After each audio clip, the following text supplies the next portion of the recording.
अपने सिद्धांतों पे मैंने नौकरी की है।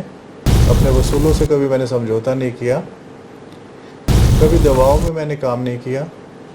और रही बात दबाव की, हम दबाव में काम कभी नहीं करते। दबाव में काम मैंने कभी करना सीखा भी नहीं है।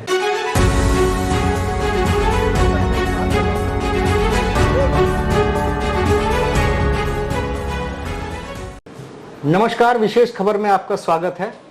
आज हमारे साथ पूर्वी दिल्ली जिले के Preet Vihar sub divisional magistrate Sandeep Yadav ji हैं। संदीप यादव जी से आज कुछ खास बात करते हैं।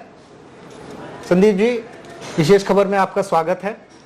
Thank you sir, Preet Vihar sub division में कब आपकी पोस्टिंग हुई थी?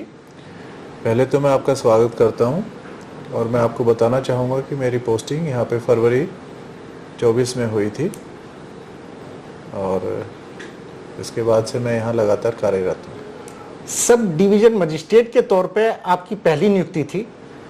अलग अलग विभागों में इससे पहले आपने काम किया। 25-30 साल सेवा के बाद जब बतौर एसडीएम आपको काम करने का मौका मिला है, तो किस तरह का अनुभव कर रहे हैं, किस तरह का महसूस हो रहा है यहाँ पे, क्योंकि डिफरेंट टाइप का एक नेचर है यहाँ पर काम करने का? आपने ठीक कहा, मैंने अलग अलग महकमों में काम किया है। हर महकमे में अलग तरह का काम होता है। पब्लिक डीलिंग इस महकमे में मुझे आके सबसे ज़्यादा महसूस हुई है। मैं देखता हूँ कि यहाँ पे समाज के हर वर्ग से लोग आते हैं। ज़्यादातर गरीब तबके के लोग यहाँ ज़्यादा टर्न अप होते हैं और मुझे अच्छा लगता है कि जब वो मेरे पास किसी दिक्कत को लेके आते हैं तो मैं उनकी दिक्कत का निवारण करके ही उनको वापस घर पे भेजता हूँ, तो मुझे अच्छा लगता है। नियुक्ति के बाद जो आपका इस इलाके में पहला चैलेंज था, वो क्या था? चैलेंज तो हर डे होता है और किसी भी टाइम कोई चैलेंज हो सकता है। कहीं आग लग जाती है, कोई एक्सीडेंट हो जाता है, कोई भी इशू है, then it comes to the SDM, area SDM.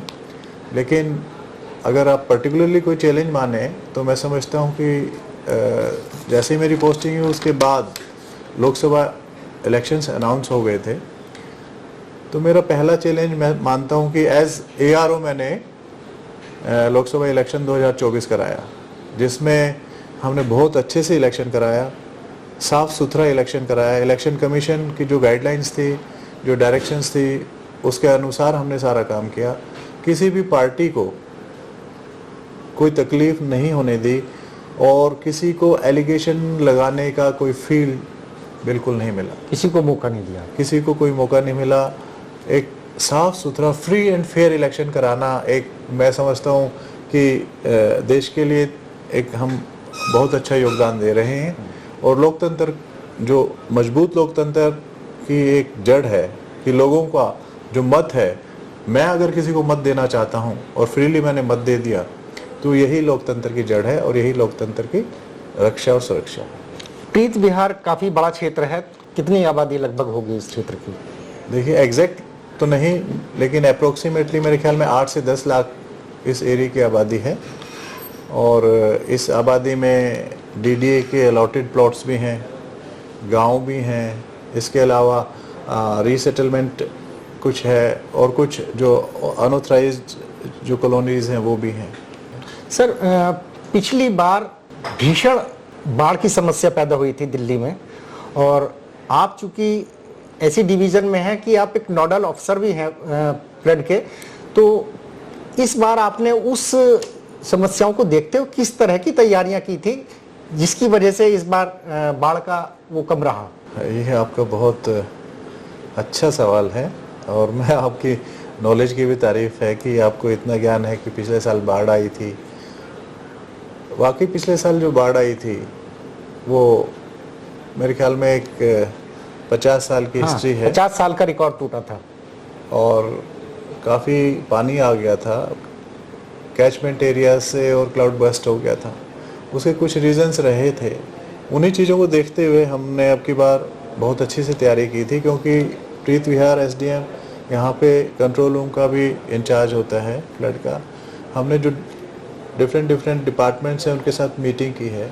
इसके अलावा एलजी साहब ने हमारे को इसमें बहुत अच्छा हौसला अफजाई रखी।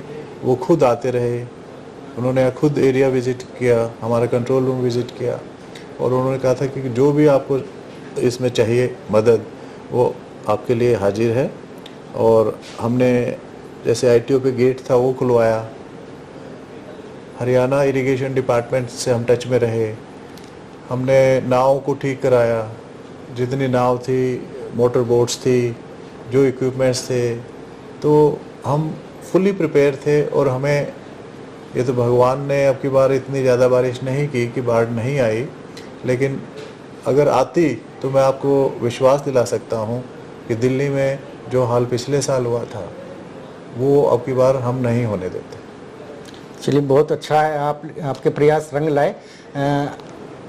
ये तमाम सब चीज़ें होने के बाद अब सबसे बड़ा जो आपकी जिम्मेदारी है दीपावली को लेकर है। आने वाले दिनों में दीपावली अपने आप में जो प्रशासन के तौर पे देखा जाए तो आप लोगों के लिए एक चुनौती टाइप का होता है, क्योंकि प्रीत विहार सब डिवीज़न में बहुत सारे मार्केट एरिया हैं, कंजेस्टेड एरिया हैं। तो किस तरह की तैयारियां आप लोगों ने की हैं? उसके बाद फिर छठ की तैयारियां आप लोगों, घाटों को लेके बड़ा इशू होता है, लोग किसी तरह की जाम की समस्याओं से ना निपटें, उधर ना फंसे। मतलब किस तरह की दोनों त्योहारों को लेके आप लोगों ने तैयारियां की हैं? जरा आपने जो ये सवाल दिवाली के बारे में पूछा, अभी दुर्गा पूजा भी हुई थी, इसके पहले हमने वो भी बहुत बखूबी निभाया।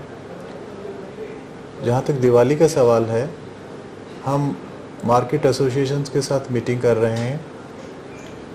हम एरिया की जो आरडब्ल्यू हैं उनसे मीटिंग रखेंगे।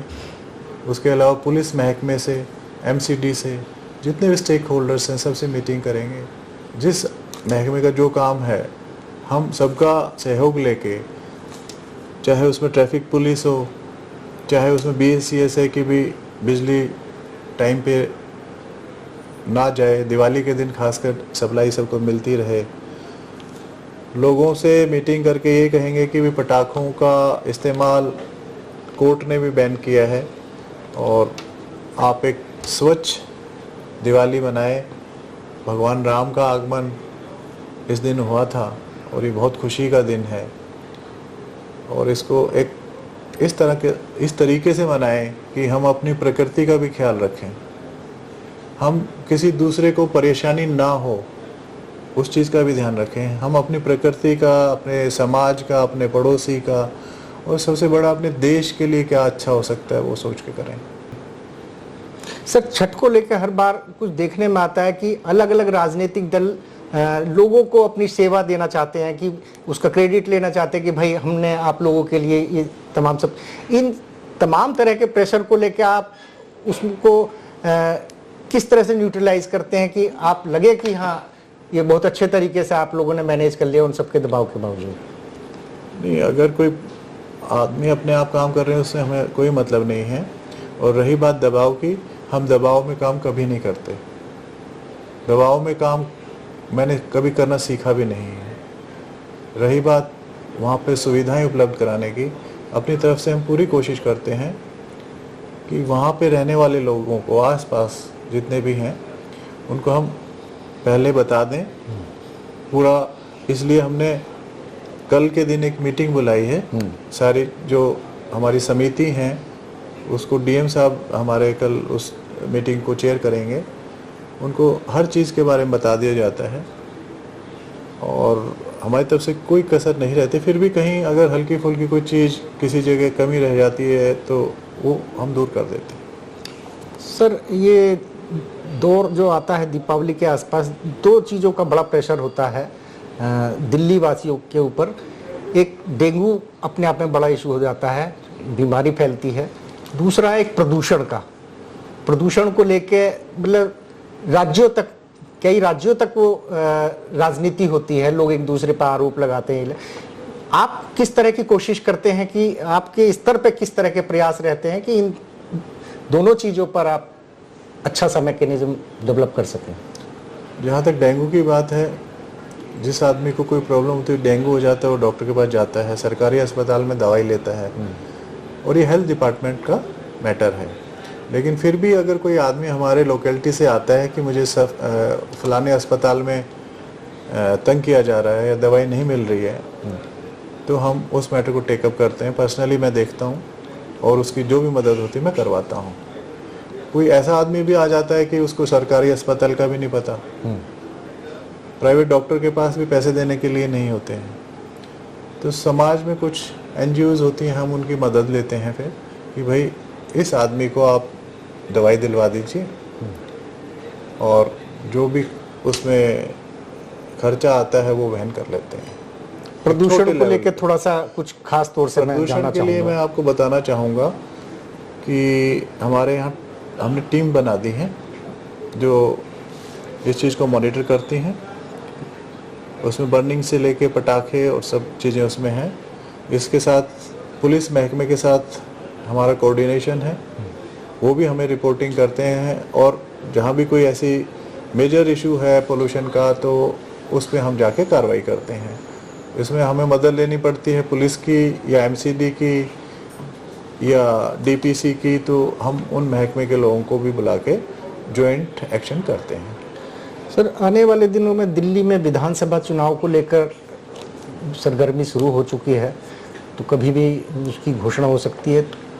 आप लोगों के ऊपर किस तरह की जिम्मेदारियां हैं चुनाव को लेकर, किस तरह की तैयारियां आपके स्तर से चल रही हैं? देखिए, चुनाव का जो एक काम होता है उसका अनाउंसमेंट हमारा इलेक्शन कमीशन करता है, लेकिन उसके पहले जो हमारा इलेक्शन कमीशन के निर्देश पे जो कार्य है हम पहले ही शुरू कर चुके हैं, जिसमें इलेक्टर रोल्स का अपडेशन है और पोलिंग स्टेशंस का रैशनलाइजेशन है। ये सब as per norms and rules हम कर रहे हैं। इसमें पॉलिटिकल पार्टीज़ का भी हम इन्वॉल्वमेंट रखते हैं। सर, पिछले दिनों दिल्ली में एक बड़ा दुखद हादसा हुआ था। बेसमेंट में कोचिंग सेंटर्स चल रहे थे, सरकार की तरफ से कमेटी बनाई गई, उसकी कुछ फाइंडिंग्स आई, उन लोगों ने कुछ दिशा निर्देश जारी किए। आपके इलाके में भी कुछ इस तरह की हो सकता है कि कुछ इस तरह की गतिविधियां चल रही हों, तो अब तक उस गाइडलाइन के जारी होने के बाद आप लोगों की तरफ से किस तरह के प्रयास किए गए हैं और क्या कार्रवाई अमल में लाई गई है? हम इस तरफ खास ध्यान दे रहे हैं और हमने एक चिट्ठी लिखी है MCD को भी और जो कंसर्न डिपार्टमेंट्स हैं कि अगर ऐसा कोई बिल्डिंग है जो नॉर्म्स के अकॉर्डिंगली नहीं बना है या अनऑथराइज कोई सेंटर चल रहा है, they will bring to our notice and will take action immediately. नहीं सर, मैं थोड़ा सा ये जानना चाहता हूँ, क्योंकि ये सारा जो नेक्सस होता है कि MCD का लोअर स्टाफ जो होता है उसी के लेवल से ये नेग्लिजेंसी होती है, लेकिन आप प्रशासनिक तौर पे आप किस तरह की मॉनिटरिंग करती हैं कि अगर कहीं नेग्लिजेंसी हो रही है, आपको नहीं पता चल पा रही है, तो उसको कैसे फाइंड आउट आप लोग करते हैं? इसमें हमारे को जो लोकल रहने वाले लोग हैं वो बताते हैं या आपके मीडिया के द्वारा हमें कहीं से पता चलता है, तो जो भी सूटेबल कानूनी कार्रवाई है जिस महकमे का उसमें एक्शन बनता है वो किया जाता है। ओवरऑल 30 साल के सेवा काल में, सरकारी सेवा काल में आपने अपने किस तरह के असूलों पर काम करना का एक वो दृढ़ निश्चय लिया है कि मैं ये करना है, मुझको ये मैं करूंगा, इस तरह से ही काम मैं अपना करूंगा? ये मैं एक अपने सिद्धांतों पे मैंने नौकरी की है, अपने वसूलों से कभी मैंने समझौता नहीं किया, कभी दबाव में मैंने काम नहीं किया, हमेशा अपने सीनियर्स की रेस्पेक्ट की है और मेरा जो सबऑर्डिनेट स्टाफ है उसको हमेशा हौसला अफजाई की है। जब भी मुझे मौका मिलता है मैं पब्लिक को रूबरू होके उनका जो भी इशू है उसका निवारण करने की कोशिश करता हूँ। और जहाँ तक 30 साल का है कि 30 साल के बाद आज मुझे लगता है कि मैं वैसा ही हूँ जैसा मैंने पहले दिन ज्वाइन किया था, as fresh as my first day. Sir, आपसे अलग अलग मुद्दों पे बेहद दिलचस्प चर्चा हुई है, लेकिन एक अधिकारी होने के नाते आप युवा पीढ़ी से को एक क्या संदेश देना चाहेंगे, उनको अपने जीवन में जिसको अमल में लाना चाहिए? युवा पीढ़ी को मैं यही कहना चाहूँगा कि हमेशा संघर्षरत रहें। जिस चीज़ में आपका मन करता है वही कीजिए। अगर आप खेलना चाहते हैं तो खेल में ही ध्यान लगाना, पढ़ाई में मत ध्यान देना। और अगर आपका मन सिविल सर्विसेज में आना है तो उसमें ध्यान, मतलब आप डिवोट कीजिए अपने आप को। ये नहीं कि 3-4 चीज़ों में आप किसी की राय से आप काम कर रहे हैं। आपके मन में जो है वो कीजिए, सफलता मिलेगी। आज कंपटीशन बहुत ज़्यादा है, लेकिन आज अपॉर्चुनिटीज़ भी ज़्यादा हैं। जीवन मिला है, ज़रूरी नहीं कि आप पायलट ही बन पाएँ, ज़रूरी नहीं कि आप ब्यूरोक्रेट बन पाएँ। जो बनो अपने फील्ड में आप एंजॉय कीजिए। मुझे तो, मैं जो किताबें पढ़ी हैं, जितने भी साइंटिस्ट या जितने भी वो उनकी बहुत ज़्यादा एकेडमिक्स नहीं रहे हैं। तो ऐसा नहीं है कि आप अच्छे स्कूल में जाके ही बहुत अच्छे अचीवमेंट्स करेंगे। न्यूटन ने लॉ ऑफ ग्रेविटेशन अगर बनाया है तो पेड़ के नीचे बैठ के सेब टूटा था, उसी से उस कॉन्सेप्ट से लॉ ऑफ ग्रेविटेशन बन गया था। तो सोचने की बात है, आप अपने अंदर सोचिए, चीज़ें अपने आप निकल के आएंगी। चलिए सर, शुक्रिया इस दिलचस्प बातचीत के लिए। सर, हमारे दर्शकों को, हमारी ऑडियंस को या विशेष खबर के लिए कोई संदेश देना चाहते हैं? मैं हमेशा चाहता हूं कि हर इंसान खुश रहे, लेकिन दिवाली के मौके पर क्षेत्र के लोगों को, विशेष खबर के मैनेजमेंट को और आपके जो स्टाफ हैं, जो सपोर्टिंग स्टाफ है, दिवाली और उसके बाद भैया दूज और छठ की बहुत बहुत शुभकामनाएं। और विशेष खबर के लिए मैं स्पेशली चाहूँगा कि भविष्य में आप और अच्छा काम करें, समाज के लिए जो अच्छी चीज़ें हैं वो समाज के लिए आगे निकाल के लाएं, बुराइयों को दूर करवाएं। एक अच्छे भविष्य के लिए मेरी तरफ से बहुत बहुत शुभकामनाएं। Thank you.